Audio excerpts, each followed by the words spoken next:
May 10, 1943, near Bizerta, Tunisia. The smell of diesel, dust, and defeat hangs in the air.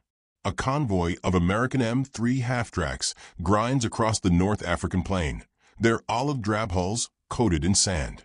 Inside one sits a young German corporal, Karl Weber, 22 years old, of the 10th Panzer Division. His uniform is sun-faded, his collar insignia torn away by order of his captors. Across from him, a U.S. infantryman in a steel M1 helmet keeps his Garand across his lap, silent except for the rhythmic click of the bolt as he checks it out of habit. Karl stares out the back, watching the remnants of Rommel's once proud Africa Corps march into captivity. Trucks, tanks, and men stretch toward the horizon. "It looks like the end of the world," mutters one of his comrades in German. The Americans don't understand, but the tone needs no translation. The convoy stops near a U.S. supply camp. The Germans are ordered out, lined up, and searched. A towering sergeant from Texas, Sergeant William Red Harlan, points toward the endless rows of olive tents and supply crates. "You boys are lucky," he says. "The war's over for you." Karl glances around. The Americans move with a strange confidence, joking, whistling, organized.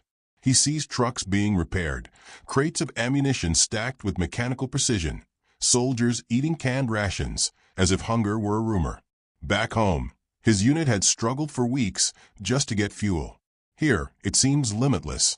That night, beneath the desert stars, he lies awake on the hard ground beside hundreds of other captured Germans. They whisper of being shipped to England, or maybe even to America. America, one laughs bitterly, will be sent to build their roads. Another mutters, they say America has cars for everyone, even farmers. The idea seems absurd. In Germany, even officers shared bicycles. When morning comes, Karl is herded toward a transport truck. He doesn't know it yet, but his journey will take him across the Atlantic, into the heart of a nation whose industrial might will shake every assumption he's ever held about war, power, and modernity. The engines start. Dust fills the air. A loudspeaker crackles. "All right, men, we're moving out." The convoy disappears toward the port of Bizerta, where Liberty ships wait, their cranes swinging like steel giants over the harbor. The sea voyage ahead will be long and claustrophobic, but for the prisoners, the real shock will not come until their boots touch American soil. June 1943, Mid-Atlantic Ocean, aboard the Liberty ship SS John Erickson. The Atlantic wind cuts sharp and cold through the steel corridors of the converted transport. Hundreds of German POWs are crammed into the hold, hammocks stacked 3 high, the smell of salt, oil, and sweat mixing in the stale air.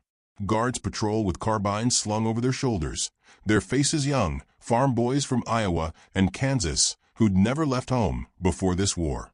Karl lies awake, staring at the flickering bulb above him. Around him, men murmur prayers or hum old marching songs. When the ship rocks, he catches glimpses of American sailors on deck, relaxed, efficient, even cheerful. He hears the hum of the ship's generators, the rhythmic heartbeat of diesel engines, the steady clank of machinery below. Everything is orderly, mechanical, unstoppable. Days later, as dawn breaks, a cry echoes through the hold. Land. The prisoners surge toward the small portholes. What they see takes their breath away. The sprawling New York harbor, sunlight glinting off towers that seem to pierce the clouds. The Statue of Liberty rises through the mist like something from a dream. One guard, a young corporal from Ohio, grins. "Welcome to the States, boys."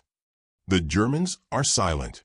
For men raised under the Nazi propaganda that America was a land of chaos and greed, this skyline looks like something out of science fiction. Smokestacks, cranes, bridges, ships, movement everywhere. Karl presses his hand to the cold metal window frame and whispers, "Es hört nie auf," it never ends. They are marched onto the docks under heavy guard. The air smells of oil and industry. Freight trains rumble nearby, hauling steel, coal, and automobiles. The POWs are quickly loaded into passenger cars, windows barred, destinations unknown.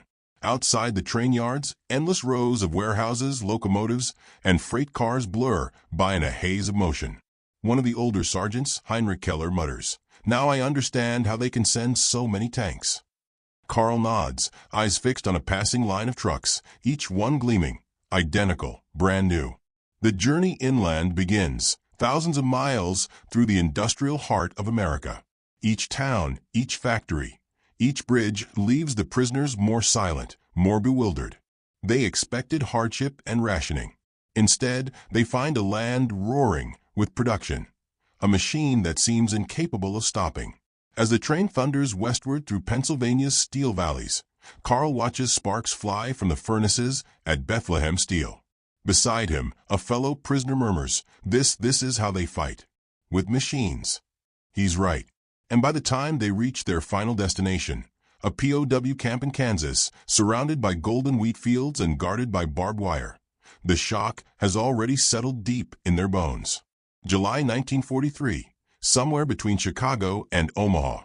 The rhythmic thunder of the locomotive fills the air. Every mile, another town flashes by, another skyline of chimneys and silos, another set of rail yards packed with freight cars. The German POW train snakes through the heartland like a slow-moving artery, each boxcar filled with silence and disbelief. Carl presses his face to the window bars. The horizon seems alive, a living landscape of steel and smoke. Coal trains crawl along parallel lines. Conveyors pour molten metal into molds that glow like rivers of fire. Everywhere, men and women in coveralls move with purpose, feeding an endless machine. Across the aisle, Sergeant Keller whispers, "Look at that. Factories all the way to the edge of the earth." Carl doesn't answer. He's transfixed. Every city they pass feels bigger than the last. Cleveland's mills, Chicago's stockyards, the refineries and smokestacks of Gary, Indiana. Each industrial complex is connected by rivers, railroads, and roads that never seem to end.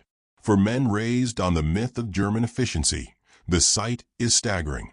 The Reich had prided itself on engineering brilliance, the Messerschmitt, the Panzer, the V2. But here, it isn't brilliance that wins wars. It's scale. Endless, mechanical, democratic scale. In one moment, the train passes a line of 4 trucks, each identical, shining in the afternoon sun. Are they building for the army? Someone mutters. An American guard overhears and shrugs. For the army, for the farmers, for whoever needs them. That's America. The statement lingers. The Germans had imagined America as disorganized, too big, too diverse, too soft. Yet here it is, producing not for ideology, but out of raw, pragmatic energy. Hours later, as the train halts near a junction outside Kansas City, Carl catches sight of a factory yard so vast it feels like another world. Endless belts of locomotives, cranes swinging like iron giants, workers pouring in and out in shifts. The air vibrates with motion. Even the night glows faintly orange from the fires of production. The prisoners are allowed out for a few minutes, under watchful eyes. The air smells of diesel and sweat. Carl looks west and mutters, This is why we cannot win." Keller nods silently. A U.S. guard leans on his rifle, watching them curiously. "You boys ever see anything like that back home?" No one answers. The truth is too large to put into words. When they reboard, the train lurches forward again. Carl closes his eyes and hears the rhythmic clatter of steel on steel, like the heartbeat of a machine that never sleeps. He remembers Goebbels' propaganda reels about the strength of the German people, about destiny, sacrifice, and superiority. Yet those films never showed this, the organized chaos of freedom, the power of a nation that fights not from fear, but from industry. By the time the train finally slows for the last time, the mood inside the car has changed. No one jokes.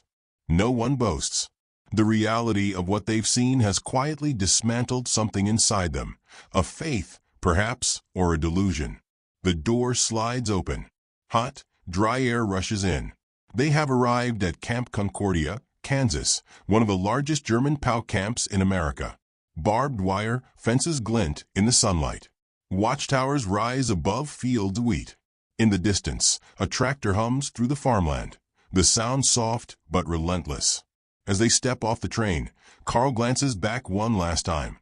The tracks stretch eastward, shimmering under the summer sun, leading back toward the factories that never ended.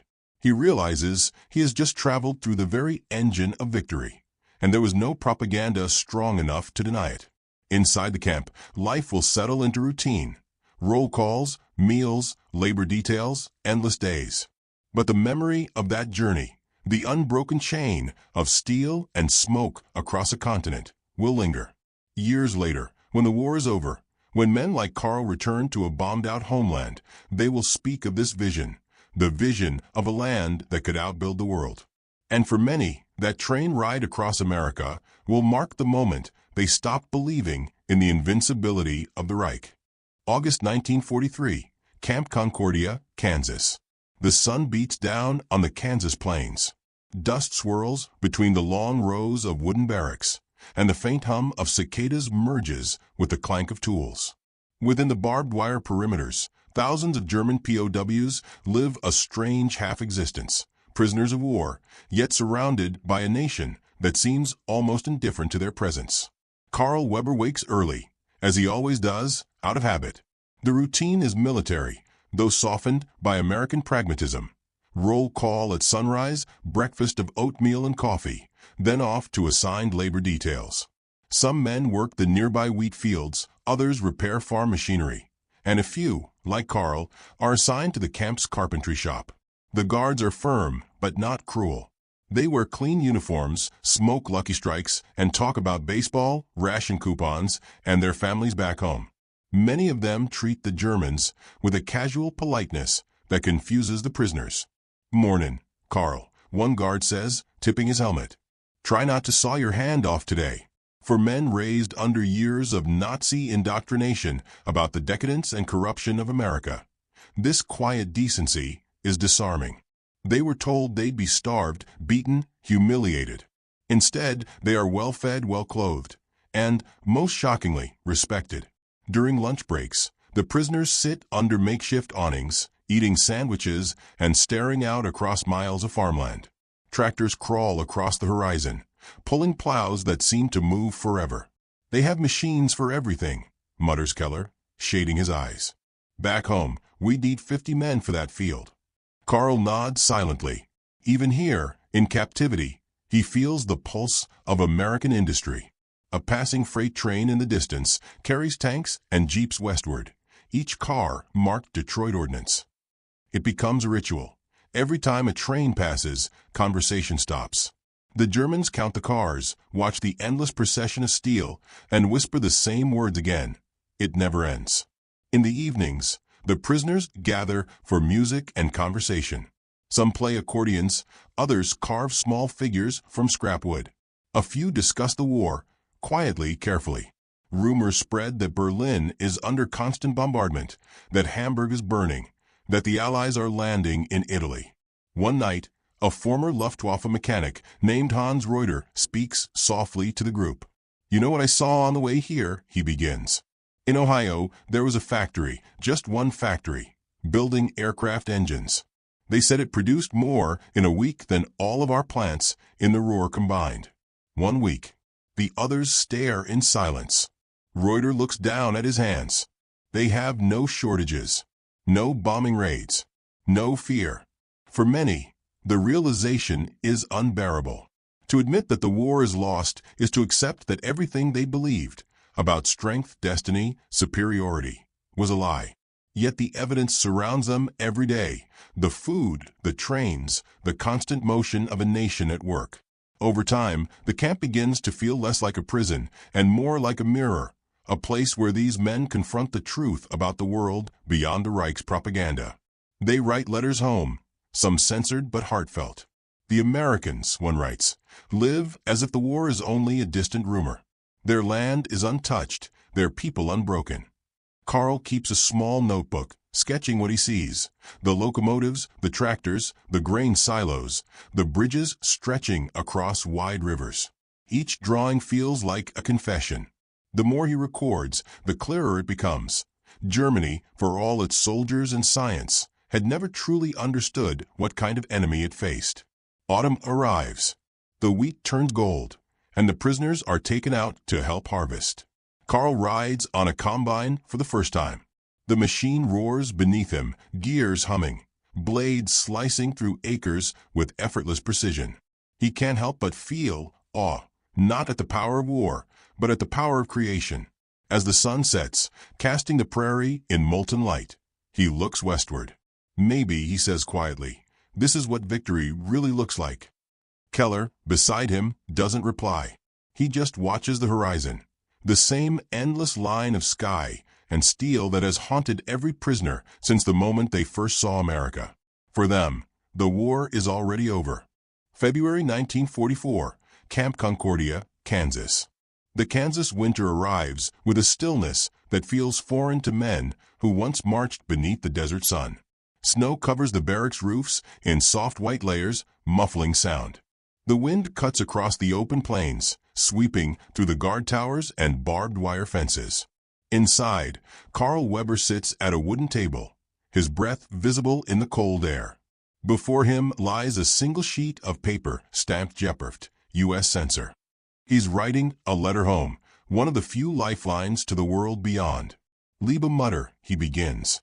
We are well. The Americans treat us fairly. We work, we eat, and we wait. But I must tell you, this country is beyond imagination. He hesitates, the pencil hovering. How can he describe what he's seen without sounding like a traitor to the homeland? How can he explain that even in captivity, he feels like he's glimpsed the future? At the next table, Sergeant Keller sharpens a small knife, carving a model of a train engine from scrap wood. You'll have to leave out the factories, Keller says quietly, not looking up. The censors won't like that. Carl smiles faintly. Then maybe I'll tell her about the wheat fields instead. Outside, a whistle blows. Another freight train passes in the distance, its low rumble vibrating through the ground. Every man in the barracks pauses. It's an instinct now, like a heartbeat they've learned to share. Through the frosted windows, they watch the long procession of flat cars hauling tanks, trucks, and crates of ammunition westward toward the Pacific. It never ends, one of them mutters, half in awe, half in despair. In the months since their arrival, the prisoners have seen a side of America no propaganda could have prepared them for. They've worked in sawmills, canneries, and road crews under civilian supervision. They've met farmers who lend them books, guards who share cigarettes, and children who wave from passing trucks. For Carl, the shock is not the luxury or comfort. It's the abundance of normalcy. Even in wartime, American towns pulse with life. Diners filled with music, movie theaters showing Casablanca, factories hiring women in overalls who smile and talk freely. It's not the iron discipline of Germany's total war. It's something looser, more confident, a kind of strength born of freedom. During Sunday services, the camp chaplain reads from the Bible in both English and German. He speaks of forgiveness, of a future after the war. Some men listen, others can't. One day, a Red Cross truck brings new letters from home. The air grows heavy as men read about bombings in Hamburg, ration cards, missing brothers. Keller's hands tremble as he reads. My wife writes, he says softly, that our house is gone. Nothing left but the chimney. He folds the letter carefully, staring at the wood stove's flickering flame. And here everything works. Everything moves. The contrast gnaws at them. Some react with admiration, others with bitterness. A few grow quiet and withdrawn, unable to reconcile the two worlds. Weeks pass. The snow melts and spring returns. The POWs plant a small vegetable garden between the barracks, tomatoes, onions, beans. American guards joke, calling it Little Bavaria. Carl finds comfort in tending the plants, in watching something grow freely in captivity. He writes again to his mother. They say there are factories here that make planes faster than we can shoot them down. Entire cities that glow at night from work. But what surprises me most is not the machines, it's the people. They don't fear their leaders. They question them. And somehow they keep building. He pauses, hearing the faint sound of music drifting from the guardhouse. A radio broadcast of Glenn Miller's Moonlight Serenade. The melody floats across the camp, soft and haunting. Some of the men hum along, their voices low, almost reverent. Carl looks out toward the horizon, where the wheat is starting to grow again. For the first time, he realizes that this land, This vast, unstoppable land is not just winning the war through production. It's winning through belief. Belief in something that can't be ordered or commanded, only lived. He closes the letter and signs his name. The ink smudges slightly on the paper, but he doesn't care. He feels something stirring that he hasn't felt in years. Not pride, not victory, but clarity. Maybe, he whispers to himself, they were never fighting just for land or power. Maybe they were fighting for this. Outside, another train whistle blows, long, low, and endless. May 1945, Camp Concordia, Kansas. A radio crackles in the guardhouse. The news travels fast, cutting through the Kansas wind like a blade. Germany has surrendered. The guards cheer quietly, shaking hands. Across the camp, word spreads in murmurs and silence. For some, it's relief. For others, it's the sound of a dream collapsing. Carl Weber is in the garden when he hears. He stops digging, the spade frozen in his hands. Around him, the wheat is already knee-high, rippling in the breeze. A young guard, Corporal Jenkins, approaches, his expression a mix of pride and pity. "It's over, Carl," he says softly. "The war's done." Carl nods slowly, staring toward the horizon. "Over for you," he replies. "For us, it must begin again." That night, the camp feels different. The air is heavy with uncertainty. Some men celebrate quietly, relief washing over them. Others sit in stunned silence, whispering about home, about ruins, about what will be left. The stars seem painfully bright. The next morning, the prisoners are assembled. The camp commander, Major Thomas Riley, steps onto a wooden platform. "Gentlemen," he begins, his voice firm but not unkind, "your country has surrendered. The war in Europe is at an end. You will be repatriated in due time. Until then, you remain under our care and our respect." The word respect hangs in the air longer than any other. Some men lower their heads. Others, like Carl, simply stare at the ground, lost in thought. Weeks pass before the transport orders arrive. In that time, life in the camp slows. The guards grow more relaxed. The prisoners help harvest the fields once more, though now the work feels like an ending. The rhythm of engines and machinery still fills the horizon, but it no longer sounds like victory or defeat, only permanence. One afternoon, Carl and Keller are taken on a truck to help load supplies at a nearby depot. What they see there cements the lesson of their captivity. Rows of aircraft, hundreds of jeeps, stacks of ammunition crates labeled for the Pacific Front. And yet, even as Europe burns, America is already looking ahead to another war half a world away. Keller lets out a long breath. "They could fight 2 wars at once," he says, almost to himself, "and still have more left over." Carl nods. "They don't fight for the same reasons we did," he says quietly. "That's why they'll always have more." When the day comes to leave, the prisoners are issued new clothes, simple denim jackets, stamped POW, and led once again to the train yard. The same cars, the same rhythmic clatter. Only this time, the mood is different. Some smile faintly.